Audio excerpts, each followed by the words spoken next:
Fala meus amigos, Renato Salvadori aqui. Hoje é quinta-feira, dia 2 de julho de 2026. Seja muito bem-vindo ao meu canal, que fala, deixa eu ajeitar a câmera aqui, né?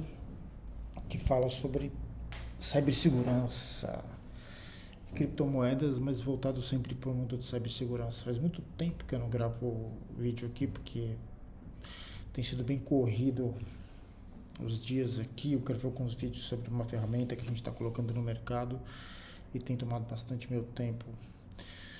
Hoje eu queria trazer uma notícia para vocês que é sobre um malware agora atacando IAs, cara.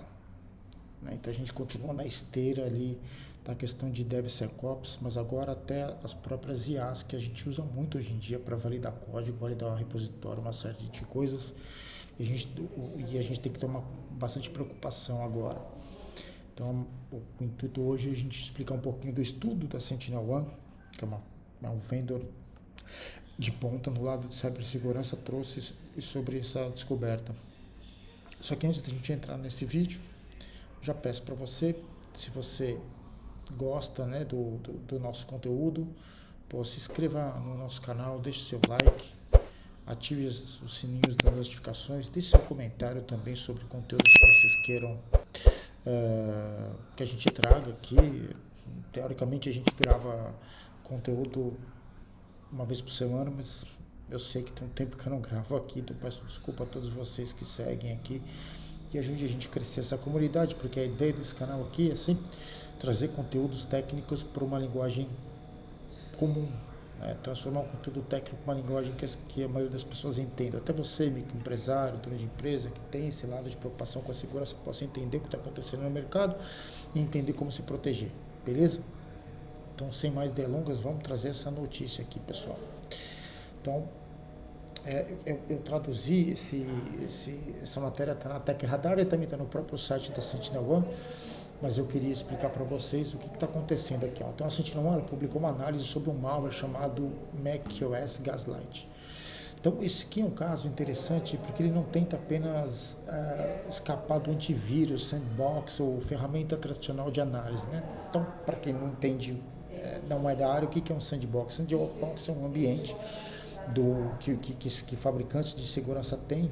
Então, antes de você, por exemplo, baixar o conteúdo na sua máquina, quando você recebe um e-mail, por exemplo, o que a Sandbox faz?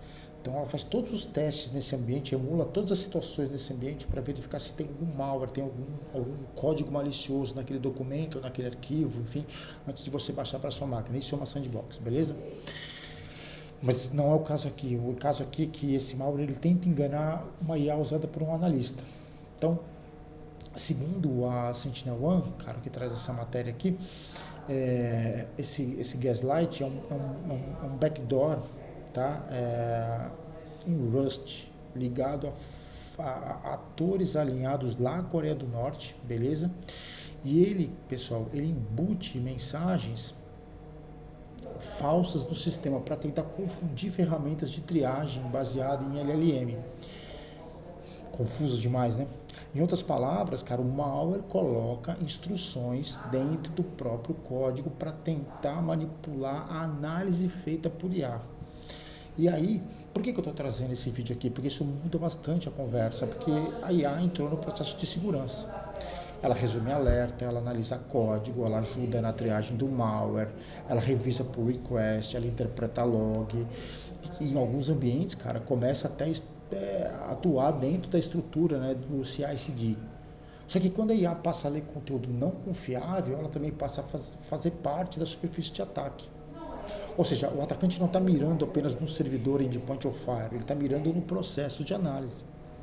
Está mirando no repositório, está mirando no pipeline, está mirando no scanner e agora também está mirando na IA que te ajuda a revisar tudo isso, sim ou não? Então esse é o ponto, tá?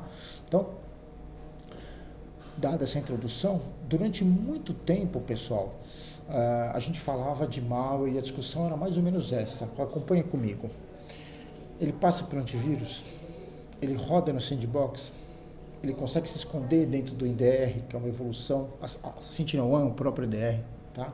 Ele tem evasão, ele rouba arquivo, ele abre canal para command and control. Tudo isso continua importante. Mas o caso do Gaslight mostra uma nova camada. Não é só a evasão técnica tradicional, é uma tentativa de manipular o processo de análise quando a IA usa esse processo, ou esse processo usa a IA, na verdade. Isso deveria preocupar qualquer time que está colocando IA no fluxo de segurança ou de desenvolvimento. Porque existe uma diferença entre usar IA como apoio e confiar, cara, cegamente em IA como se ela fosse uma autoridade final da sua execução. Se uma IA analisa um arquivo malicioso, um pull request, uma issue, um log, uma dependência, um pacote, ela está lendo conteúdo que pode ter sido escrito pelo próprio atacante. Estão acompanhando?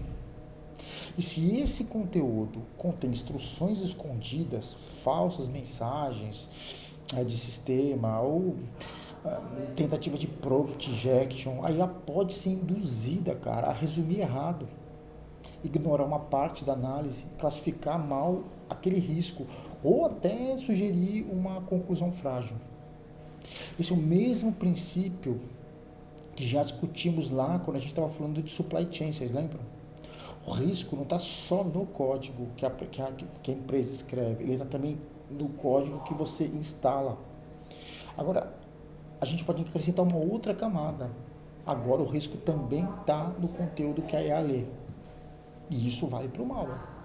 Vale para o pacote open source, vale para a documentação lá dentro do seu repositório, vale até para o comentário daquela issue. Vale para descrição de pull request, vale para log, vale para qualquer entrada não confiável que vira contexto para uma ferramenta de IA.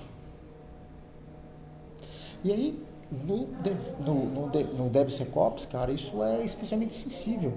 Deixa eu fechar isso aqui. Especialmente sensível. Por quê? Porque as empresas estão começando a colocar IA para revisar código, para explicar vulnerabilidade, para sugerir correção, para automatizar a triagem, para comentar PR, resumir achado, apoiar a decisão, sim ou não? Sem dúvida isso é muito útil. Mas se a IA tem acesso demais, permissão demais ou autonomia demais, ela também vira um ponto de risco. O problema aqui não é usar IA, o problema é usar IA sem governança. Estão acompanhando? Então, o que a gente faz aqui? Primeiro, tratar tudo que entra na IA sempre como não confiável, zero trust. Código terceiro, pacote, PR externo, wish, comentário, readme, cara, log, arquivo de configuração, tudo isso pode estar vindo com instrução maliciosa. Segundo, limitar a permissão, cara. Uma IA que analisa código não precisa automaticamente ter poder para aprovar uma PR, executar um comando, acessar secret, alterar pipeline, isso é loucura. Terceiro, separar análise de execução.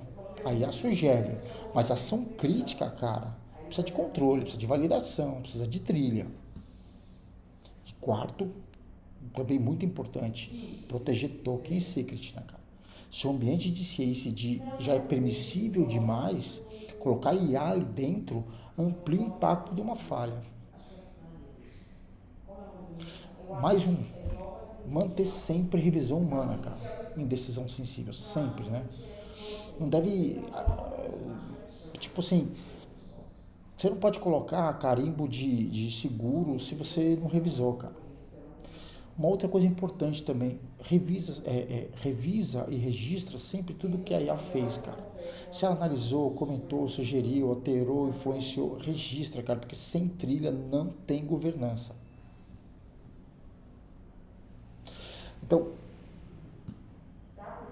esse caso da Gaslight é importante porque mostra uma tendência, galera. O atacante vai mirar aonde? Onde a gente baixa a guarda, ou seja, onde a gente tem alta confiança. Se a empresa confia no endpoint, ele vai tentar burlar o endpoint. Se a empresa confia no pipeline, ele vai tentar atacar o pipeline. Se a empresa confia no open source, que é loucura, mas enfim, né? Ela vai tentar comprometer as dependências. E se a empresa começar a confiar demais em app, analisar código, malware, alerta, o atacante também vai tentar manipular esse ponto. Por isso,